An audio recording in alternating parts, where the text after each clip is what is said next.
Assalamualaikum warahmatullahi wabarakatuh. Innal hamdalillah nahmaduhu wa nasta'inuhu wa nastaghfiruh wa na'udzu billahi min shururi anfusina wa sayyiati a'malina. Man yahdihillahu fahuwal muhtadi wa man yudlil falan tajida lahu waliyyan mursyida. Asyhadu an la ilaha illallah wahdahu la syarika lah wa asyhadu anna Muhammadan abduhu wa rasuluhu alladzi la nabiyya ba'dah. Wa qala Allah subhanahu wa ta'ala ya ayyuhalladzina amanu taqullaha haqqa tuqatih wa la tamutunna illa wa antum muslimun. Wa qala azza man qala ya ayyuhalladzina amanu taqullaha wa qulu qawlan sadida yuslih lakum a'malakum wa yaghfir lakum dhunubakum wa man yuti'illaha wa rasulahu faqad faza fawzan 'azima. Ya ayyuhan nasu taqu rabbakumul ladzi khalaqakum min nafsin wahidah wa khalaqa minha zawjaha wa batha minhuma rijalan katsiran wa nisaa'a wattaqullaha alladzi tasaaluna bihi wal arham innallaha kana 'alaikum raqiba. أما بعد إن أصدق الحديث كتاب الله وخير الهدي هدي محمد صلى الله عليه وسلم وشر الأمور محدثاتها وكل محدثة بدعة وكل بدعة ضلالة وكل ضلالة في النار. Kaum muslimin dan kaum muslimat, para pemerhati Roja TV dan para pendengar radio Roja dimanapun Anda berada, yang mudah-mudahan Allah Subhanahu wa Ta'ala senantiasa memberi kita kesehatan, memberi kita penjagaan, dan tentunya yang terpenting adalah meneguhkan hati kita di atas ketaatan Allah Subhanahu wa Ta'ala. Para pemirsa sekalian, di kajian lalu kita telah bahas terkait dengan tiupan sangkakala yang pertama, dengan hal-hal yang pembahasan yang terkait dengan ini semua. Kemudian ikhwah rahimanallahu wa iyyakum, setelah sangkakala pertama dan kejadian-kejadian terkait dengan itu semua, maka Allah Subhanahu wa Ta'ala akan perintahkan malaikat Israfil untuk meniupkan sangkakala yang kedua. Dalam sebuah hadis yang telah kita bacakan, antara sangkakala yang pertama dengan sangkakala yang kedua itu waktunya 40. Hanya Abu Hurairah radhiyallahu anhu yang meriwayatkan hadis ini, beliau tak menentukan, tak menyebutkan apakah 40 hari atau 40 bulan atau 40 tahun. Yang jelas di dalam hadis yaitu 40. Ditiupkannya sangkakala pertama dan kedua, ini termasuk dalam perjalanan kita setelah kematian. Siapa saja manusianya, dia pasti akan melewati perjalanan ini. Dia akan melewati fase-fase seperti ini. Sebagaimana yang sudah kita beritakan bahwasanya kita sudah masuk pada pembahasan di kitab Qiyamatul Kubro. Adapun Sughra sudah kita bahas dan kita ambil hanya sampai di alam barzakh. Adapun mengenai tanda-tanda hari kiamat kita nggak bahas, karena itu bukan perjalanan, ya. Itu kondisi alam pada saat itu. Setelah alam barzakh, ya tentunya hari kiamat, ya dengan adanya tiupan sangkakala. Makanya kita lanjutkan dari kitab Qiyamatul Kubro, karena sangat terkait sekali dengan perjalanan manusia setelah kematian. Oke. Kembali kita pada kitab, ya, di mana setelah Allah Subhanahu wa Ta'ala meniupkan sangkakala yang kedua, apa yang terjadi? Ikhwah mengingatkan kembali bahwasanya ini adalah masalah gaib. Ini masalah gaib, dan kisah-kisah yang terkait tentang masalah ini hanya bisa kita infokan, hanya bisa kita ambil sumbernya dari Quran dan Sunnah Rasulullah Sallallahu Alaihi Wasallam. Karena di sini tidak ada ijtihad. Di sini hanya sikap kita terhadap masalah ini, sami'na ya wa amanna, sami'na wa amanna. Demikian ikhwan. Baik, kita masuk pada pasal yang ketiga, al-ba'tsu wan nusyur. Al-ba'tsu artinya lebih kurang sama dengan nusyur, atau bahasa kita sinonim. Ya, artinya hari berbangkit, berbangkitnya. Sebenarnya kalau kita pisah antara al-ba'tsu wan nusyur, masing-masing punya makna sendiri-sendiri. Ya, kalau ba'tsu itu utusan. Kalau nusyur, seperti kalau kita katakan kita menjemur pakaian, kita bentangkan, itu nasyar namanya. Ya. Secara lafziyah, masing-masing bahasa ini, baik yang al-ba'tsu maupun an-nusyur, ini punya arti masing-masing. Tetapi kedua lafaz ini digunakan oleh Allah Subhanahu wa Ta'ala untuk mengungkapkan tentang di mana hari tersebut bangkitnya manusia. Sama maknanya, hanya dengan dua lafaz yang berbeda. Al-muradu bil ba'thi al-mi'adu al-jismaniyu. Yang dimaksud dengan bil ba'thi yaitu hari berbangkit, yaitu bangkitnya jasad-jasad manusia. Wa ihya'ul ibadi fi yaumi al-mi'ad. Dan dihidupkannya kembali para hamba di hari kiamat. Wan nusyuru muradifun lil ba'thi fil ma'na. Adapun nusyur maknanya mirip dengan al-ba'ts. Jadi sama-sama ya kita artikanlah berbangkit. Nah, begitu. Baik al-ba'tsu maupun nusyur berbangkit. Kemudian ikhwah rahimahullahikum. Yuqalu nasyaral mayyitu nusyuran. Orang Arab mengatakan nasyara al-mayyitu nusyuran idza 'asya ba'dal maut. Dikatakan nasyara al-mayyitu mayat nusyuran. Itu mayat itu ya dikatakan nasyara al-mayyit nusyuran artinya bangkitlah mayat tersebut. Wa ansyarahullahu ahyahu. Kalau dikatakan ansyarahullah artinya Allah menghidupkannya. Demikian ikhwah rahimakumullah. Fa idza sya'al haqqu tabaraka ta'ala i'adatal ibadi wa ihya'ihim i'adatal 'abdi wa ihya'ahum amara Israfila wa nafakha fis sur fata'udul arwaha ilal ajsami ila ajsadi wa yaqumun nas li rabbil alamin. Apabila Allah Subhanahu wa ta'ala ingin mengembalikan hamba, ingin menghidupkan kembali hamba-hambanya yang sudah mati, maka Allah perintahkan malaikat Israfil untuk meniupkan sangkakala. Ini sangkakala yang kedua. Ya, ini sangkakala yang kedua.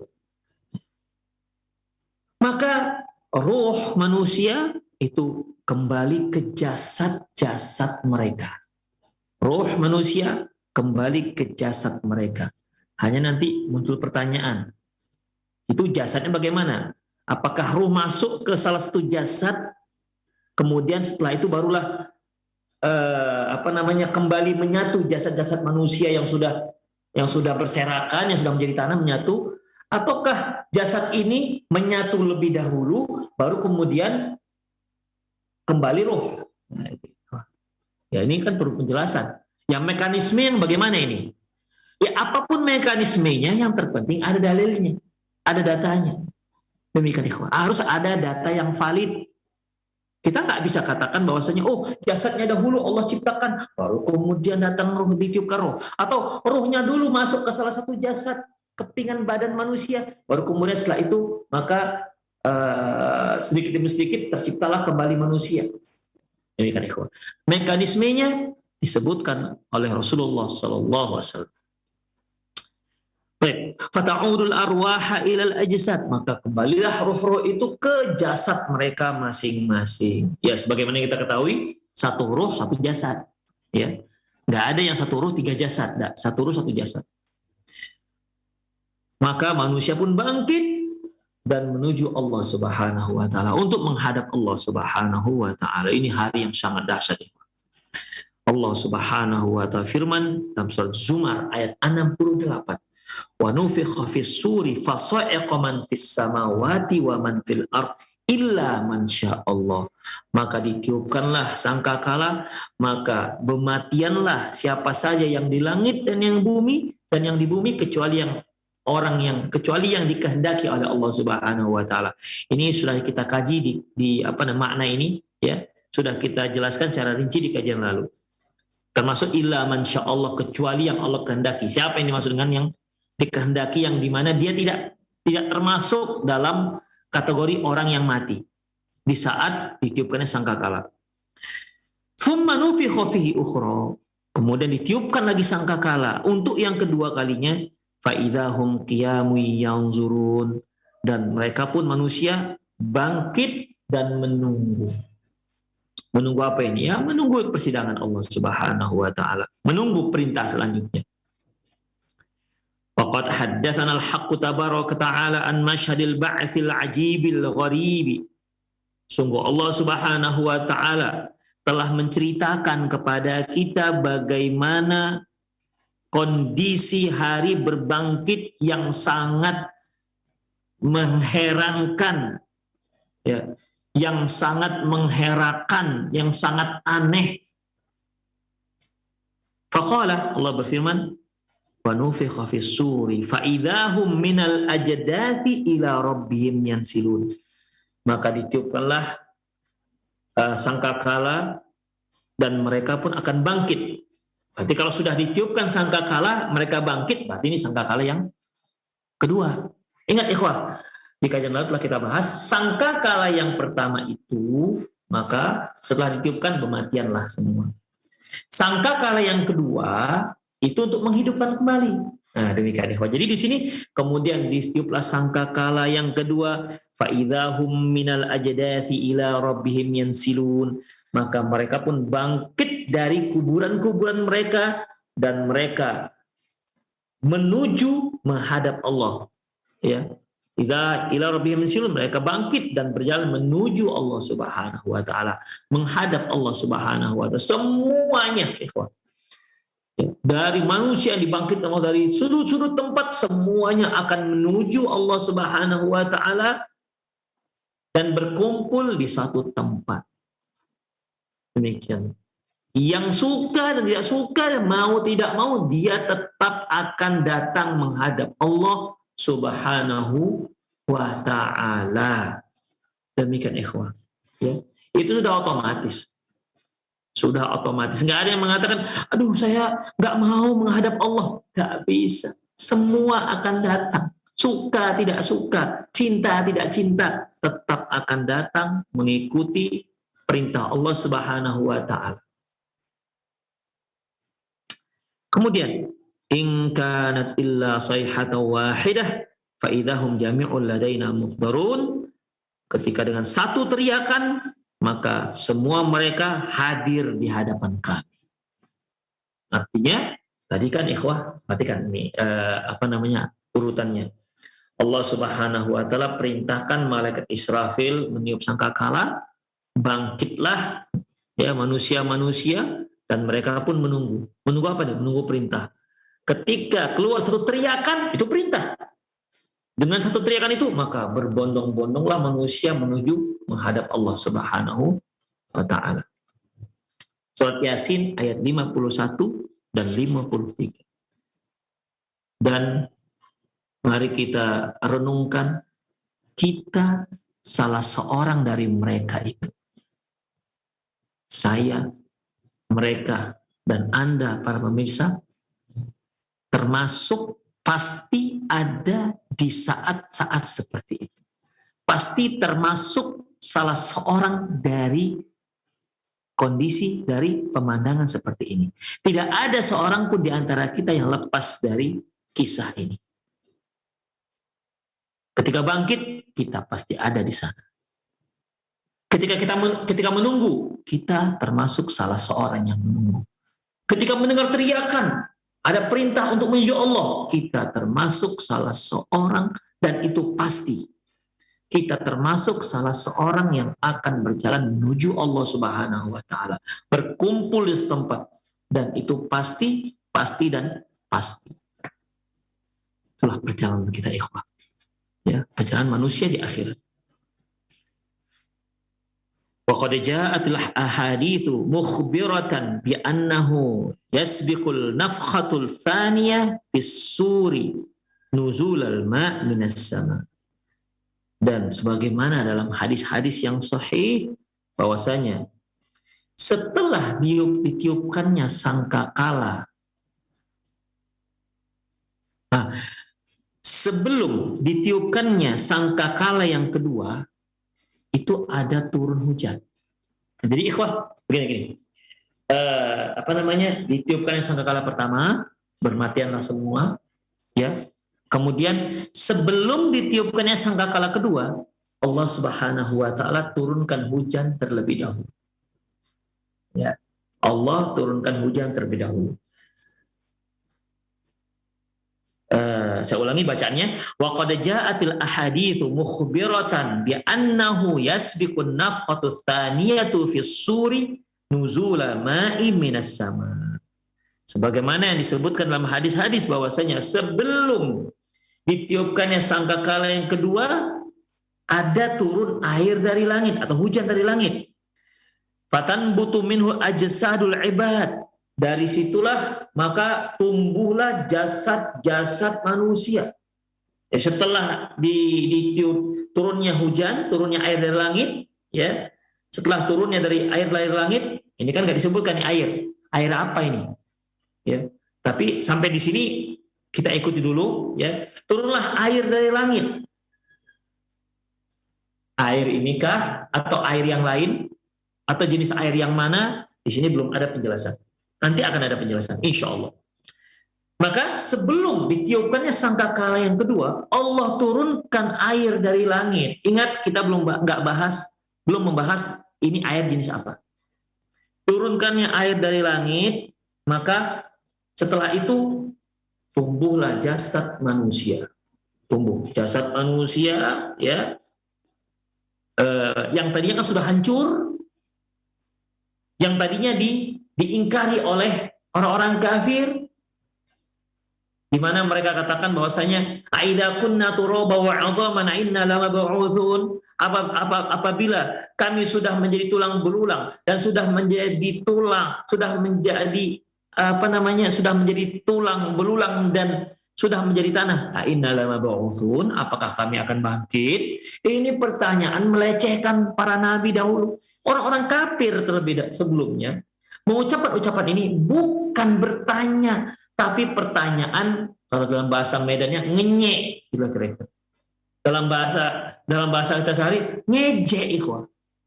Memperolok-olok, pertanyaannya itu memperolok-olok. Apabila kami sudah jadi tulang dan jadi tanah, terus kami balik, terus kami dibangkitkan, begitu. Pertanyaan ngejek. Nah, di sini Allah Subhanahu wa Ta'ala menceritakan pada kita. Wa fi sahih Muslimin an Abdullah bin Umar an Abdullah bin Amr qala, dia berkata, qala Rasulullah sallallahu alaihi wasallam, Rasulullah sallallahu alaihi wasallam bersabda, tsumma yunfakhu fis sur, kemudian ditiupkanlah sangkakala. Ini yang pertama nih. Fala yasma'u hadun illa asgha laitan wa rafa'a laitan. Ini sudah sering kita baca hadis sebelumnya, ya. Maka tidak ada seorang pun yang mendengarnya kecuali mereka mendengar asgha laitan wa rafa'a laitan. Mendengar begini dan lehernya pun sambil begitu, ya. Ya. Lehernya meninggi, artinya sambil mendengar. Suara apa itu? Qala, beliau katakan, wa awwalu may yasma'u rajulun yalutu haudi al-ibil. Dan orang yang pertama mendengar adalah seorang yang sedang memperbaiki saluran air untuk minum unta. Qala fayasa'akun nas. Maka dialah orang pertama kali yang jatuh pingsan atau meninggal mati Setelah itu maka bermatianlah semua manusia. Summa yursilullahu, kemudian Allah mengirimkan, au qala yunzilullahu, atau Allah menurunkan mataron, Allah Subhanahu wa taala menurunkan hujan. Ka'annahu dhallu au dhillu.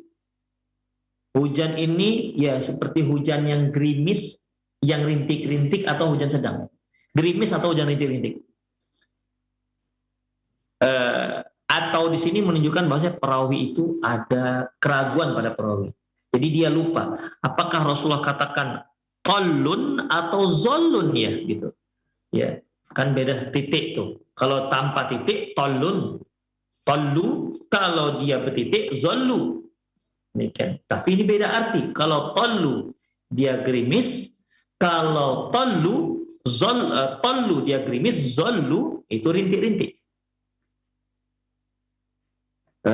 Nu'man, perawi hadis ini, ragu dengan apakah tollu atau zollu. Setelah itu fatanbutu minhu ajsadun nas. Dari situlah tumbuhlah jasad manusia. Summa yunfakhu fihi ukhra fa idahum qiyamun yanzurun. Kemudian ditiupkanlah kembali sangkakala yang kedua dan mereka pun akhirnya bangkit dan menunggu. Berarti ikhwah, dalam hadis ini diriwayatkan oleh Muslim, jelas prosesnya kan? Ya. Ditiupkan sangkakala yang pertama, kemudian bermatianlah manusia. Lantas setelah kematian, beberapa saat sebelum ditiupkan sangkakala yang kedua, Allah turunkan air hujan. Allah turunkan hujan. Ya. Allah turunkan air hujan, kemudian tumbuhlah jasad manusia tadi itu. Ini belum ditiupkan roh. Sebelum ditiupkan roh. Tumbuhlah jasad manusia ya dari 1, 2, 3 terus menyatu menjadi satu hingga menjadi jasad manusia yang sempurna. Muncul pertanyaan, jasadnya seperti kita sekarang atau beda? Dia akan ada penjelasan. Ya, maka tumbuhlah jasad manusia hingga sempurnalah, ya, hingga sempurnalah jasad manusia tersebut. Ya, lantas selanjutnya, ikhwah, barulah kemudian ditiupkan sangkakala yang kedua, maka ruh yang tidak ada mati, ruh yang tidak ada mati itu kembali ke jasadnya. Ya, dan tidak ada yang salah alamat. Enggak ada yang ketukar. Itulah merupakan kekuasaan Allah Subhanahu wa taala. Tidak ada satupun yang tertukar. Seharusnya ruhnya laki-laki masuk ke jasad perempuan. Yang perempuan masuk ke jasad laki-laki. Tidak ada satupun yang ketukar. Padahal miliaran manusia telah Allah ciptakan dari sejak Nabi Adam alaihissalam sampai sekarang masih Allah ciptakan. Sampai nanti di hari kiamat orang yang langsung menyaksikan hari kiamat. Demikian ikhwan. Tidak ada satupun yang ketukar. Sebenarnya masalah ini enggak susah bagi Allah Subhanahu wa taala. Kita aja yang rumit. Wa madzalika 'ala Allah bi'aziz. Yang demikian itu enggak susah bagi Allah. Kita saksikan saja ikhwah di kehidupan realita kita. Kita ambil tebu, potong yang ada ruasnya, letakkan di tanah. Ambil bibit cabai ataupun tumbuhan cabai yang sudah sejengkal lah. Kita letakkan, tanam di sampingnya atau dempet aja dah, didempetkan.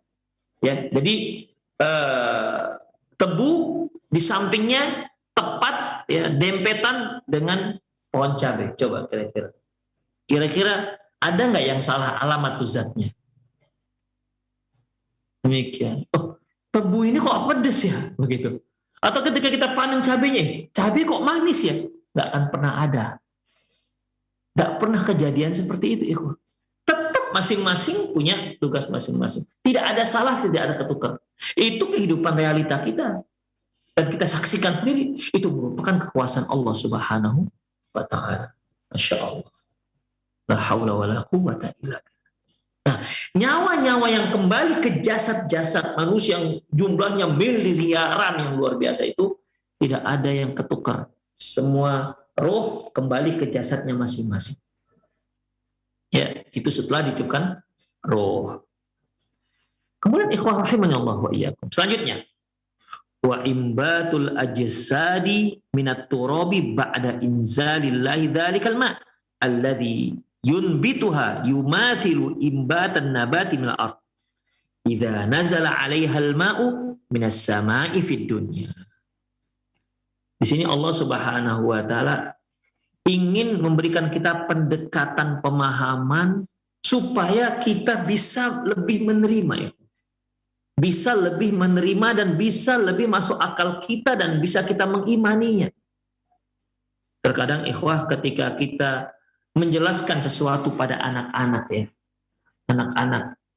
Kita katakan, "Nah, kamu pernah nggak melihat hewan ceta misalnya atau jaguar?" Mungkin kalimat jaguar baru dia dengar, apa itu jaguar? Nggak tahu Pak Ustadz, kata si anak. Gimana itu hewannya Pak Ustadz?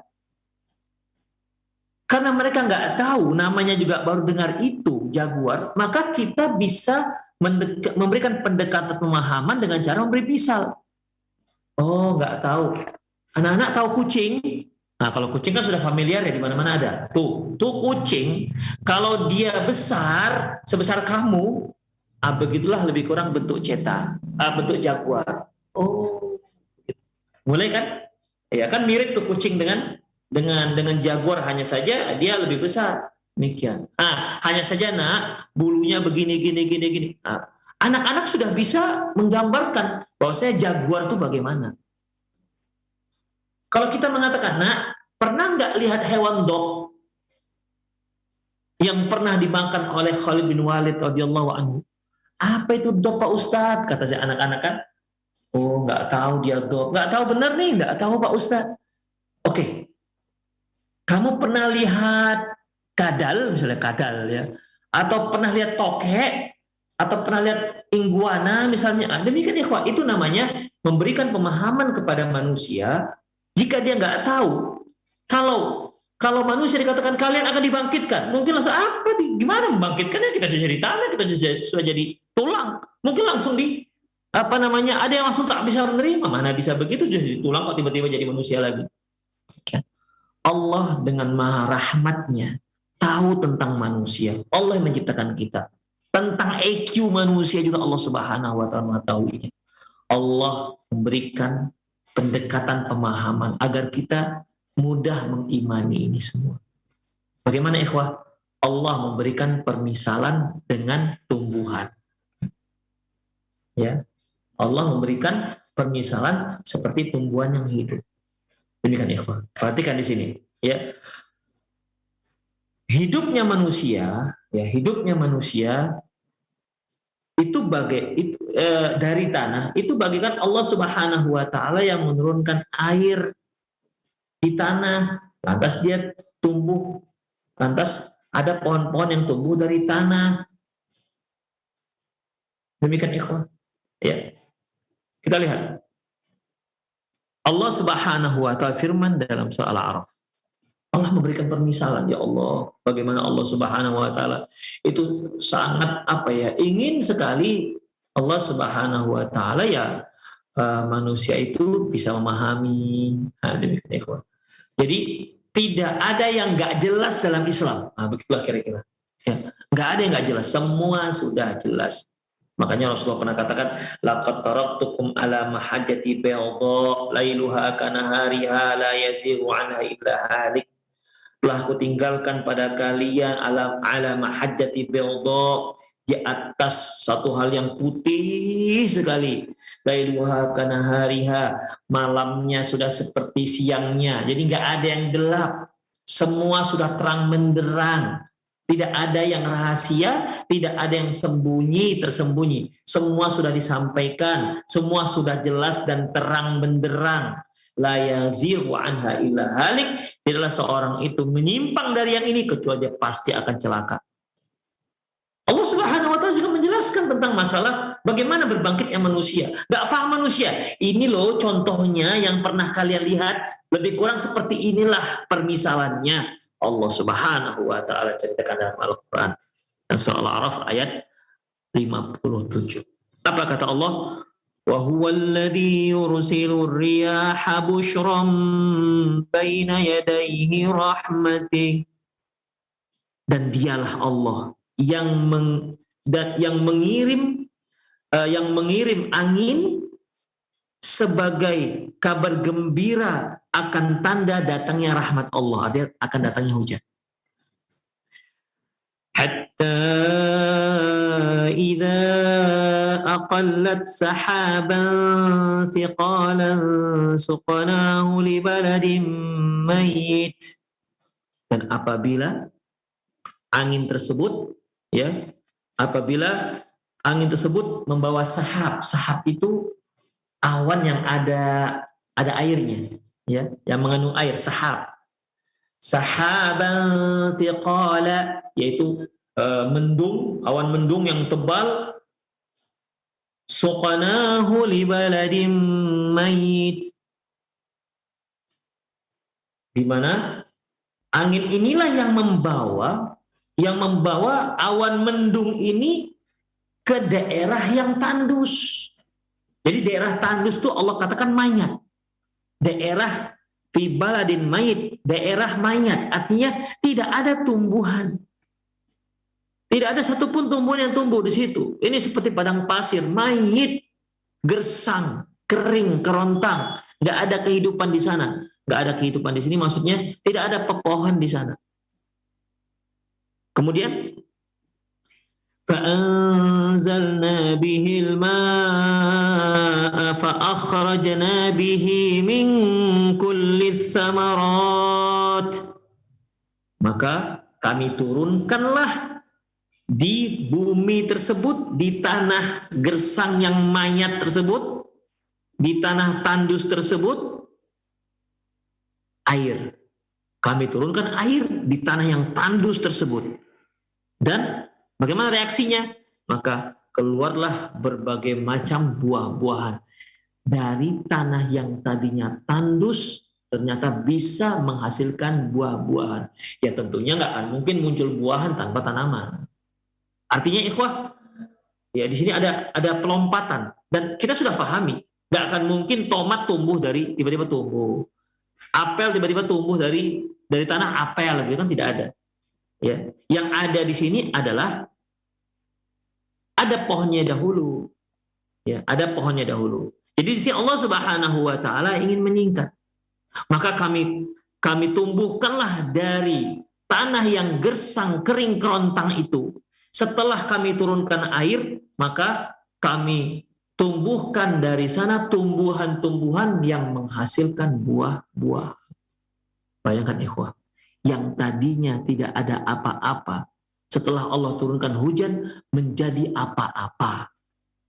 Yang tadinya tidak menghasilkan apa-apa, berubah menjadi menghasilkan apa-apa. Karena apa ikhwah? Allah turunkan hujan di sana. Ya, Allah turunkan hujan di sana. Makanya ikhwah, kalau padang pasir, di mana padang pasir? Misalnya di daerah Timur Tengah banyak padang pasir. Itu karena nggak turun hujan. Seandainya Allah Subhanahu wa taala turunkan hujan di sana setiap hari selama sebulan, saya yakin pasti akan tumbuh secara rumputan, akan menjadi hijau. Terus dari mana tuh rumput tuh? Tuh rumput dari mana? Bibitnya dari mana? Ada di situ, kita aja nggak nampak. Demikian ikhwah. Ya. Ini merupakan keajaiban, fenomena yang luar biasa yang ada di depan mata kepala kita sendiri. Yang tidak ada seorang pun yang mengingkarinya. Kalau kita di Indonesia mungkin banyak di antara kita ya pernah membeli pasir misalnya, apakah untuk bangun dapur atau mungkin untuk bangun rumah. Itu pasir kan tidak ada apa-apa, pasir. Bukan tanah humus ya, bukan tanah yang kita ambil dari mungkin pengorekan. Pasir, itu pasir, tidak ada apa-apa. Tapi coba biarkan pasir itu di halaman rumah kita, biarkan sebulan. Ada nggak yang tumbuh di situ? Ada. Siapa yang nanamnya? Siapa yang meletakkan bibit di sana? Itulah ikhwah ibarat. Ya karena kita di Indonesia kan tidak ada padang pasir begitu ya. Pasir ini oke. Ketika dia diterpa hujan, ada yang tumbuh di sana. Demikian ikhwah. Jadi Allah Subhanahu wa taala memberikan pemisahan seperti ini. Ya. Kami turunkan hujan di padang yang tandus, kemudian maka keluarlah tumbuh-tumbuhan dan memberikan hasil, yaitu berupa buah-buahan. Apa kata Allah? Kadzalika nukhrijul mauta la'allakum tadhakkarun. Demikianlah kami keluarkan, kami hidupkan sesuatu yang mati. Demikianlah kami buat yang mati itu bangkit dari tanah. Semoga kalian dapat menjadikan itu sebagai pelajaran. Itulah permisalan ikhwah.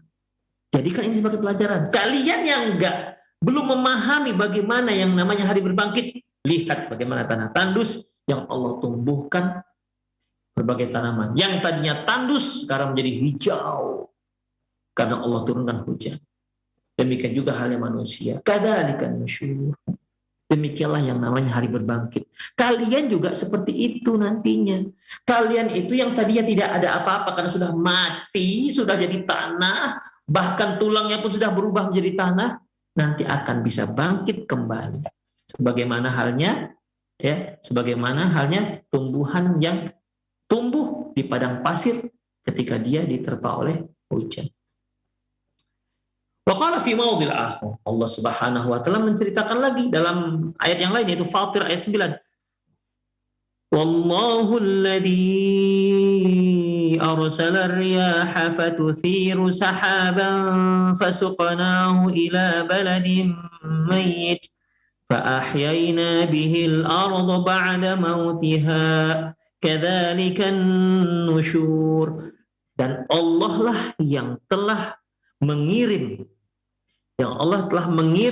angin, dan angin itu membawa awan mendung ke tempat yang mati atau tempat yang tandus, dan fa'ahyayna bil arda ba'da mautiha, dan kami hidupkan bumi setelah matinya dia.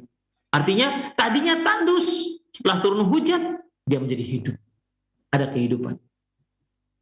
Kadzalika nusyur. Demikianlah hari berbangkit. Demikian ikhwah rahimani Allah wa ikum.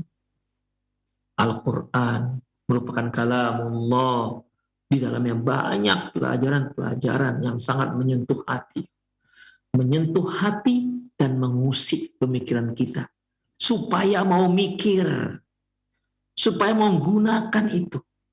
Kalian gunakan itu. Allah tidak ingin manusia ini ingkar.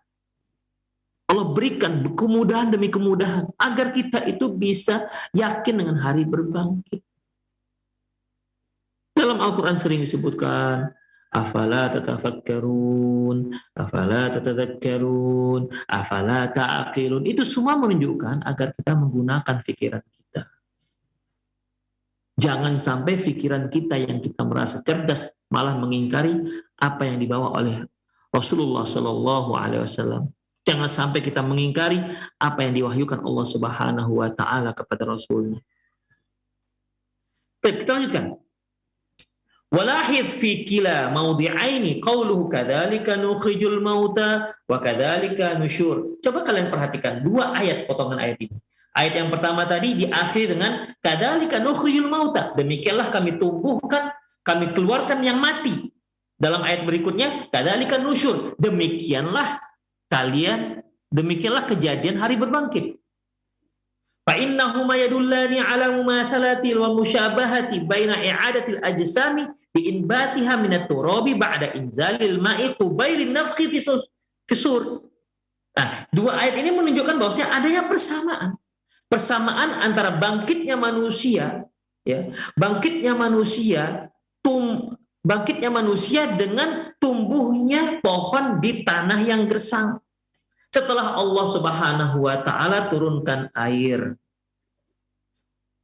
Ya, setelah Allah Subhanahu wa taala turunkan air sebelum ditiupkan ruh. Jadi kalau kalian mau memahami hal ini, lihat bagaimana Allah Subhanahu wa taala menurunkan hujan di tanah yang gersang, kemudian tumbuhlah berbagai macam tumbuhan. Demikian juga nanti di hari berbangkit. Sebelum Allah Subhanahu wa taala tiupkan ruh, Allah turunkan hujan, kemudian setelah turunkan hujan, maka menyatulah jasad-jasad manusia dan Allah Subhanahu wa taala tiupkan ruh itu Dan Allah tiupkan sangkakala dan roh itu pun kembali ke jasad-jasad tadi. Maka tumbuhlah manusia. Jadi mirip seperti pohon-pohon ataupun tumbuhan yang tumbuh di padang yang gersang tadi itu. Wa baina imbatin nabati ba'da nuzul ma' minas sama. Ya. Mirip seperti pohon yang tumbuh setelah turun hujan. Wa nahnu na'lamu anna an-nabat yataqawwanu min budhur saghir. Sebagaimana kita ketahui bahwasanya yang namanya tumbuhan itu ada bibit yang kecil. Bibit kecil, bibit takunu fil ardi sakinah hamidah. Bibit kecil ini dia tenang di tanah, tenang, gak bergerak-gerak. Situ aja dia tenang, gak kemana-mana. Yang kecil tadi itu. Kemudian fa idza nazala 'alaihal ma' taharrakatil haya fiha. Ketika dia mendapatkan air, ketika dia tersiram air, mulailah bergerak, menunjukkan kehidupannya.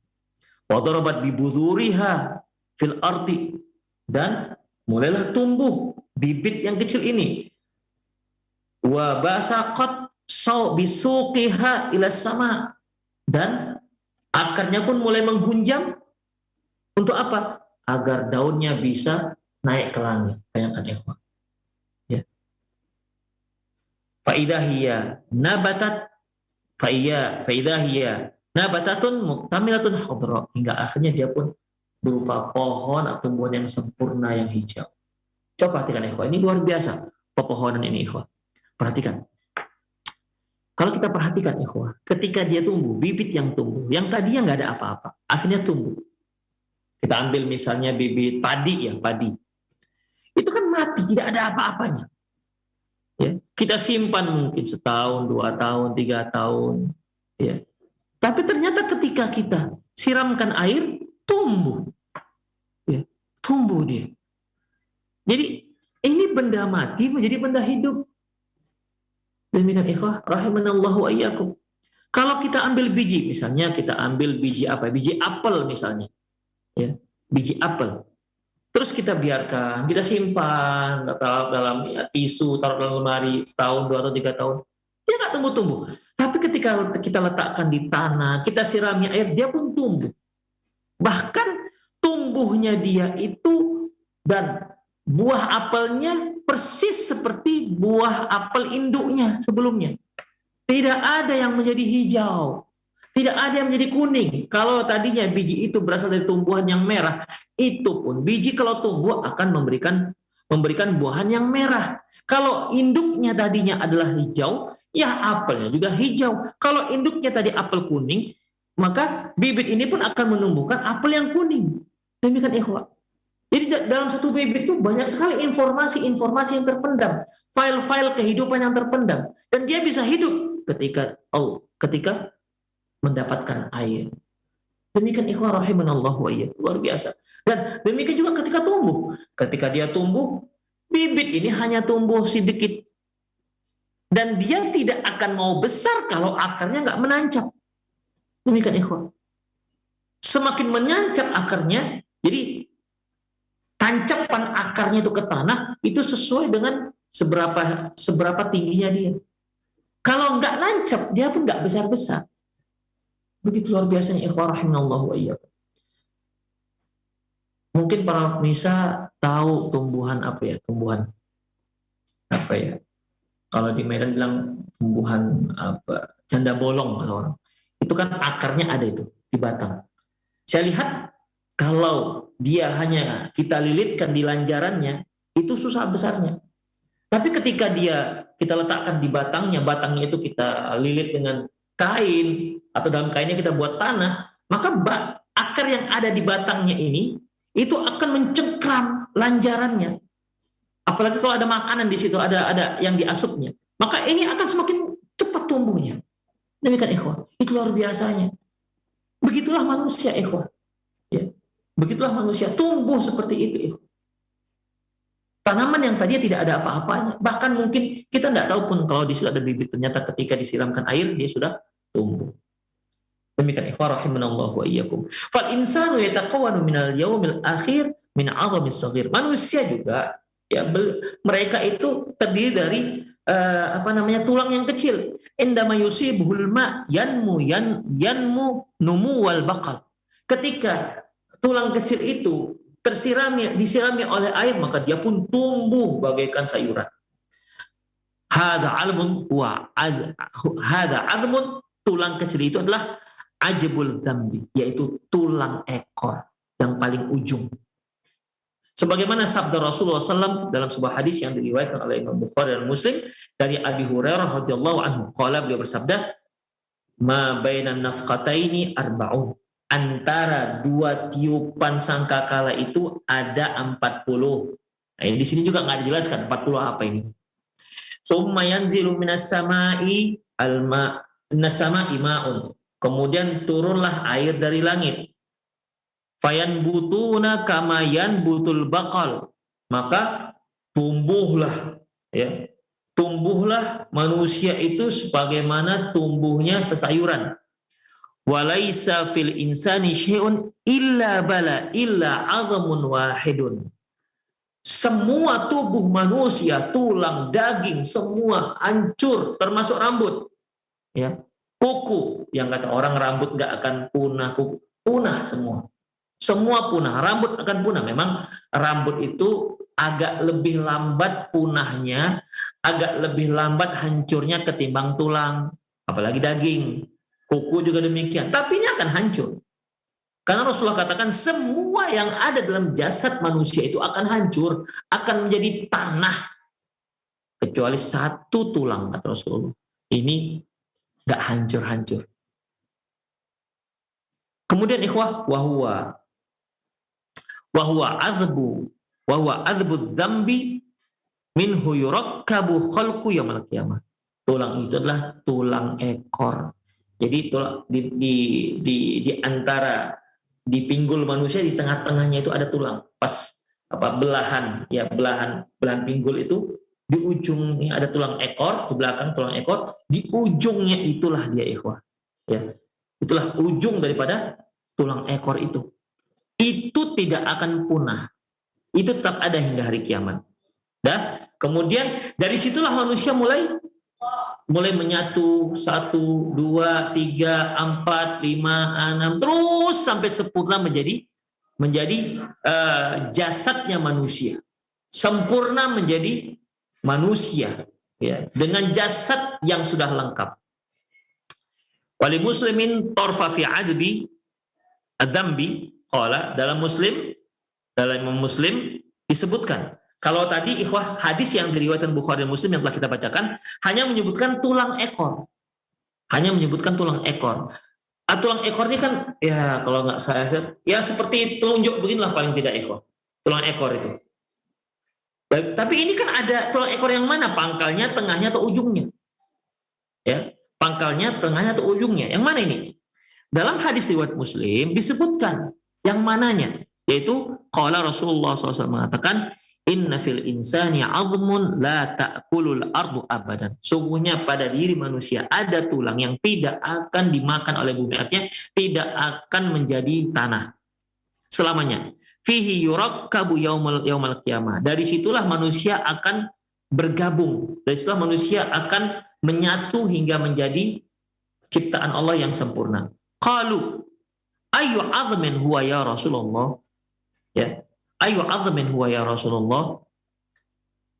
Para sahabat menanyakan, yang mana itu ya Rasulullah? Beliau katakan, azbud dzambi, yaitu ujung tulang ekor.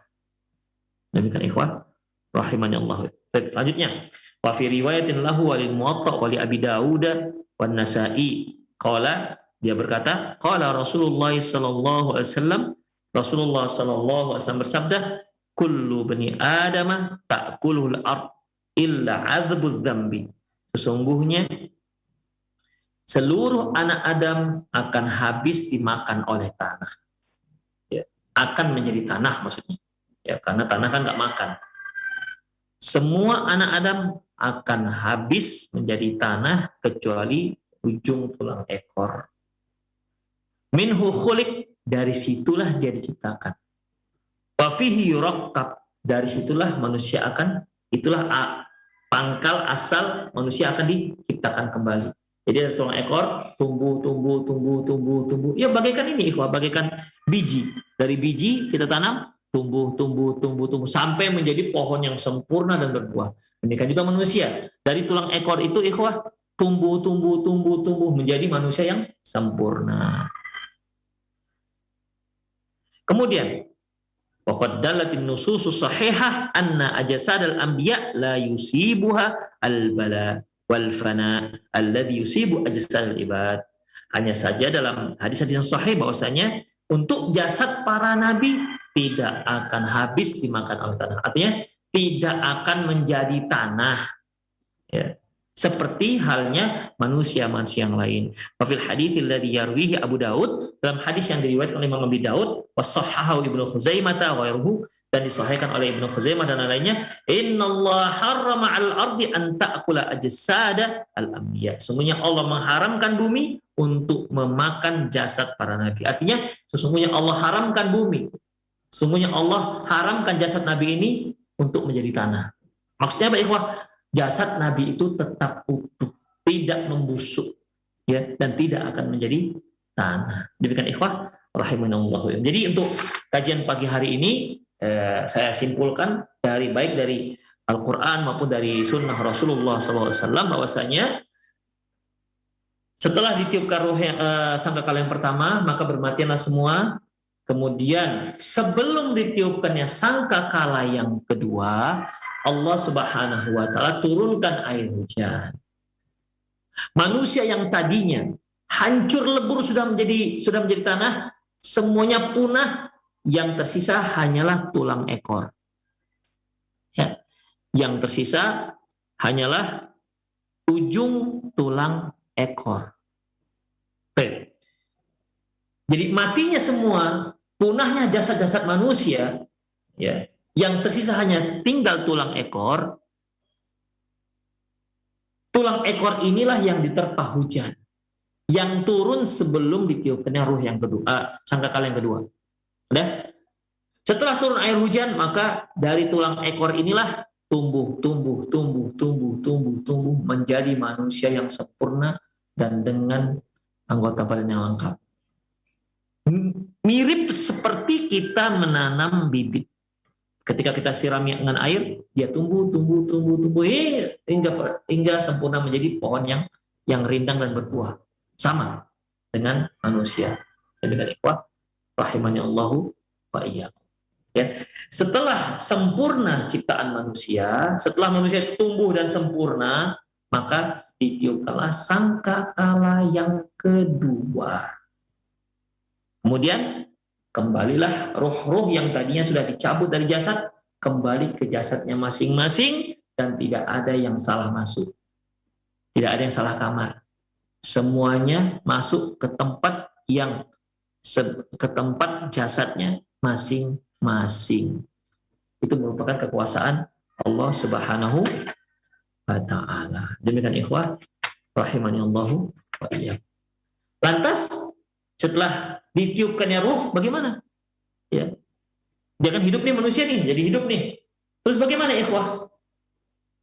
Tadi sudah ada sih bocoran dari hadisnya, ya, bahwasanya setelah itu ya dia menunggu, kemudian mendengar teriakan. Lantas mereka pun pergi menghadap Allah Subhanahu wa taala. Bagaimana rinciannya?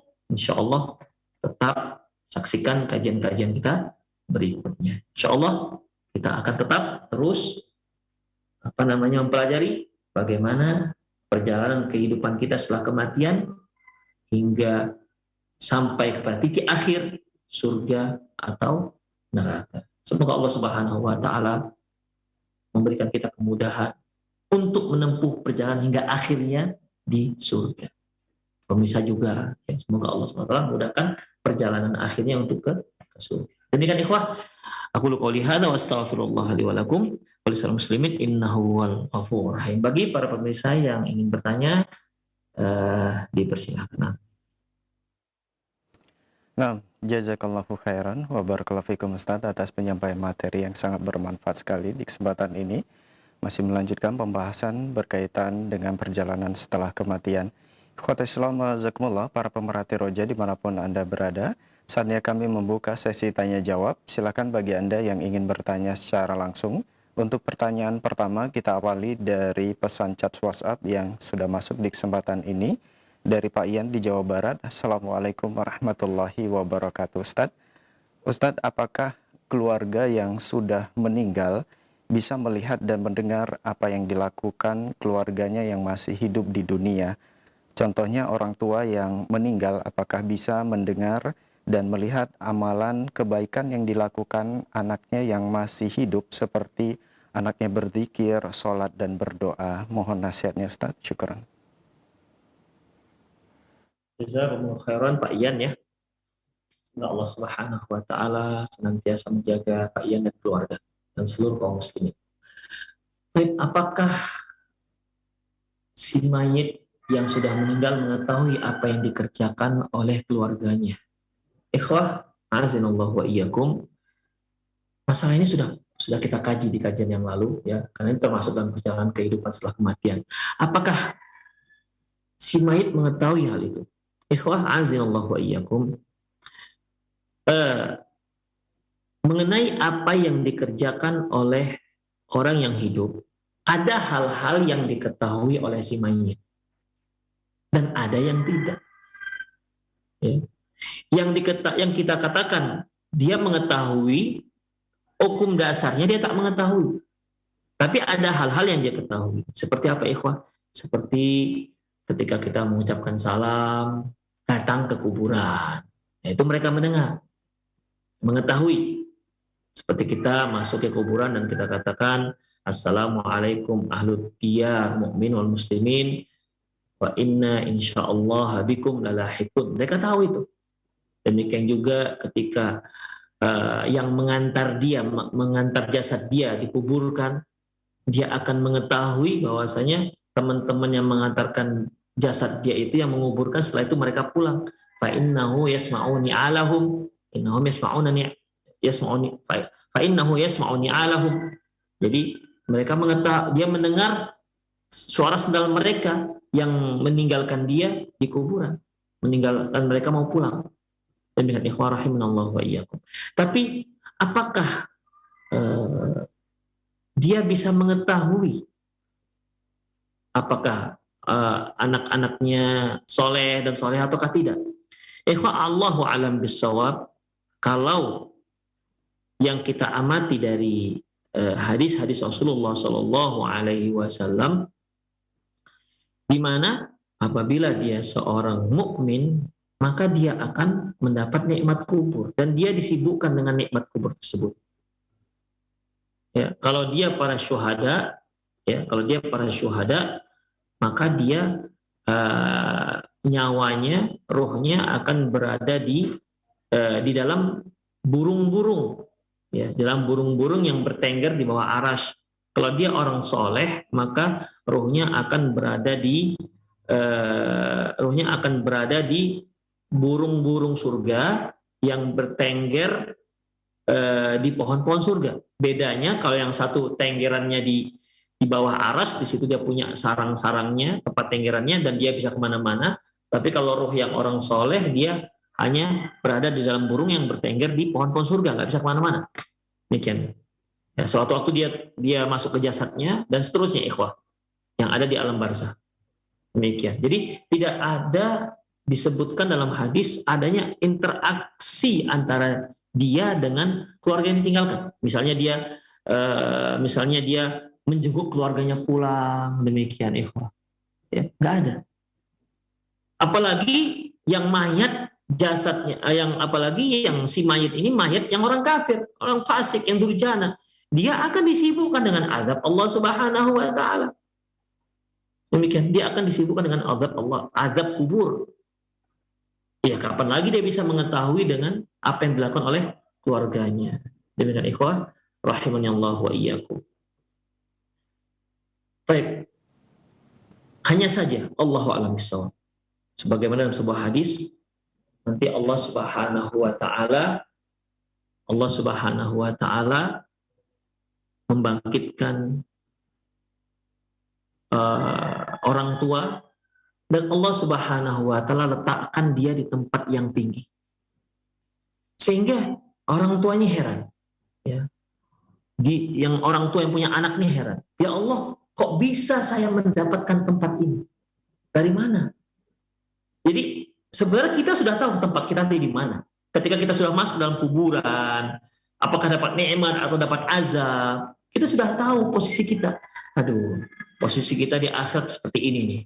Sudah bisa kita mereka-reka. Tapi kali ini Allah Subhanahu wa taala meletakkan posisi dia yang tinggi sampai dia tanya. Mereka bertanya, "Ya Allah, kok bisa? Kok saya ditempatkan seperti ini? Kok bisa setinggi ini?" Allah Subhanahu wa taala mengatakan, "Dikarenakan anakmu." Kalimat ini menunjukkan bahwasanya dia tidak mengetahui, ya. Dia tidak mengetahui akan apa yang telah dilakukan anaknya pada dia, itu berupa amalan soleh, istighfar, dan lain-lainnya. Allahu a'lam bishawab. Hanya itu yang bisa saya jelaskan, ya, dari hadis yang ada. Kalaupun ada nanti hadis yang lain yang menyebutkan dia tahu anaknya beristighfar ketika dia di kuburan, Allahu a'lam, saya juga belum pernah membaca, atau mungkin saya lupa, ya. Tapi yang untuk saat ini yang saya ingat hanya itu. Allahu a'lam bishawab. Nah, jazakallahu khairan wa barakallahu fikum Ustaz atas jawaban yang disampaikan. Semoga bermanfaat untuk penanya dan kita semua yang menyimak. Masih pertanyaan melalui pesan singkat kembali dari hamba Allah. Assalamualaikum warahmatullahi wabarakatuh Ustaz. Bagaimana dengan jasad Fir'aun yang tidak membusuk?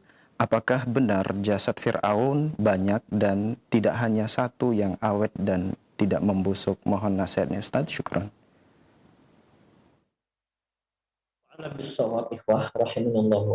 Mengenai jasad Fir'aun, ya, mengenai jasad Fir'aun, Fir'aun ini merupakan gelar sebuah raja, gelar raja di Mesir, ya, gelar raja di Mesir, seperti Kaisar di Romawi, Kisra di Farsi, gelar raja. Makanya Fir'aun itu gelar raja, dan dia ada Fir'aun 1, 2, 3. Ya, kalau bahasa Latinnya Raja Ramses 1, 2, dan seterusnya. Itulah Fir'aun. Baik, bagaimana dengan jasad Fir'aun yang awet? Apakah betul jasad Fir'aun awet? Ikhwah, mengenai jasad Fir'aun yang hari ini awet, tidak hancur-hancur, ya, tidak hancur sampai sekarang, itu tidak bertentangan dengan hadis yang kita katakan tadi. Ya. Seperti Allah Subhanahu wa taala ketika menenggelamkan Fir'aun sampai mati, kemudian Allah keluarkan dari laut. Yang kata Allah Subhanahu wa taala untuk menjadi pelajaran bagi yang hidup, kata Allah. Ya, beginilah nasib orang yang menentang Allah Subhanahu wa taala. Di dalam Al-Qur'an disebutkan bahwasanya kami keluarkan dia dari lautnya dan kami jadikan itu sebagai ayat. Jadi Fir'aun itu bisa awet, nggak masalah. Loh, tapi kan kata Rasulullah SAW tadi bahwasanya semua jasad anak Adam itu hancur, kecuali ujung tulang ekor, dan juga kecuali para nabi. Oh, berarti Fir'aun selevel dengan nabi? Enggak, ya. Saat ini jasad Fir'aun belum hancur, itu dia, dan pengawet-pengawetnya. Apakah dibuat kapur barus atau disuntikan apalah, kita nggak tahu, ya. Yang jelas salah satu kebiasaan tradisional orang Mesir dahulu, mereka biasa mengawetkan jasad ataupun mayat raja-raja mereka dengan cara disuntikan apa atau diletakkan apa, dengan dimumi misalnya, ya. Saat ini dia nggak hancur. Nah, saat ini nggak hancur. Apakah dia pasti hancur? Pasti hancur. Demikian, itu pasti hancur. Hanya sampai sekarang dia masih awet. Nah, demikian ikhwah, ya. Kan masih jauh perjalanannya. Kemudian nanti ketika Allah Subhanahu wa taala meniupkan sangkakala, hancur semua kan? Di situ akan hancur dia. Kalaupun manusia yang hidup sekarang tetap berupaya supaya mengawetkan ini mayat supaya nggak hancur-hancur, pada suatu hari nggak akan ada lagi orang yang mengawetkannya. Kalau sudah nggak ada lagi orang yang mengawetkannya karena manusia sudah pada mati, ya dia juga akan hancur. Jadi tidak bertentangan realita Fir'aun, jasad Fir'aun dengan hadis Rasulullah SAW. Ya, kita katakan sampai saat ini dia masih, ingat, masih awet. Itu dia. Bukan pasti akan awet, enggak. Pasti akan awet sehingga hari kiamat. Enggak, sangkakala yang kedua, enggak. Dia sampai saat ini masih awet dan jasadnya pasti akan hancur seperti mayat-mayat yang lain kecuali ujung tulang ekor. Demikian ikhwah, rahimanallahu wa iyyakum. Tapi sepertinya waktu kita sudah melewati batas. Ya, mungkin Studio Roja punya acara-acara berikutnya. Demikian ikhwah, para pemirsa sekalian, para pemerhati TV Roja dan pendengar Radio Roja dimanapun Anda berada. Demikianlah pelajaran kita pada pagi hari ini. Sedikit yang disampaikan tadi semoga bermanfaat ya, dan menambah wawasan kita dan menambah keimanan kita dengan hari kiamat, menambah keimanan kita dengan hari berbangkit. Dan ini dapat memicu kita bagaimana caranya agar kita bisa mempersiapkan diri kita untuk menghadapi hari berbangkit kelak. Demikian, mohon maaf atas segala kekurangan, saya undur diri. Aku qouli hadza wa astaghfirullah li wa lakum wa lisal muslimin innahu wal ghafurur rahim. Wassallallahu ala nabiyina Muhammad wa ala alihi wa ashabihi ajmain. Wa akhir da'wana alhamdulillahirabbil alamin. Assalamualaikum warahmatullahi wabarakatuh.